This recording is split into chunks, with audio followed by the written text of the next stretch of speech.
Samantala, sa oras na ito, alamin naman natin ang magiging lagay ng panahon sa mga susunod na oras mula kay April Enerio, live mula sa Pag-asa DOST. Magandang hapon sa April!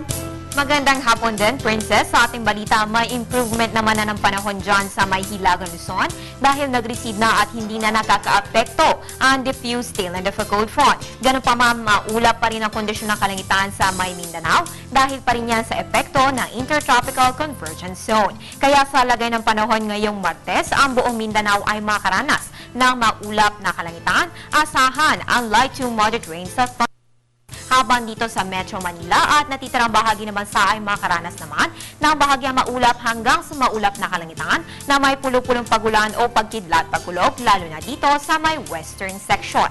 Sa weekly weather outlook naman na inilabas ng Pag-asa, merong nakikitang papalapit na sama ng panahon o low pressure area na nakapaloob sa Intertropical Convergence Zone. Ang trough nito o extension ng mga kaulapan ay posible magdala ng mga pag-ulan sa Mindanao late this week. Posible ring maging maulap muli sa Hilagang Luzon dahil sa panibagong frontal system. Ang mga nabanggit na detalye ay mula sa weekly weather outlook ng Pag-asa na agad naman nilang ina-update sa oras ng malaking pagbabago sa takbo ng ating panahon. At muli, hindi pa po opisyal ang panahon ng tag-ulan sa Pilipinas. Pero ating paalala, ugaliin magdala ng payong o anumang panangga sa ulan para makaiwas na rin sa sakit tulad ng ubo at sipon. Samantala, kanina na-monitor natin, nagsimula na po ang cleanup drive ng MMDA sa mga estero sa Kalakhang, Maynila. Bilang preparasyon yan para sa darating na tag-ulan. Kaya mga kababayan, maglinis na rin po ng inyong mga drainage at mga alulod para hindi maperwisyo at maging dahilan ng pagbaha sa darating na rainy season.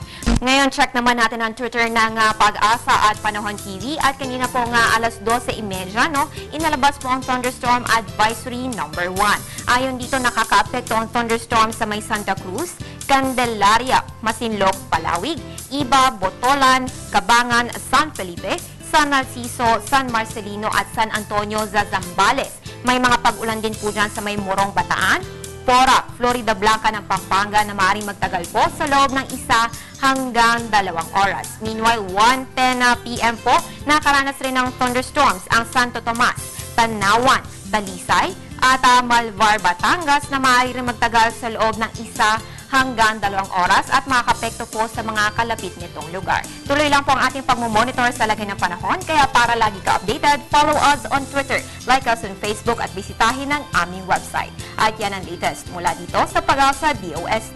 Para sa Telebisyon ng Bayan, April Enerio.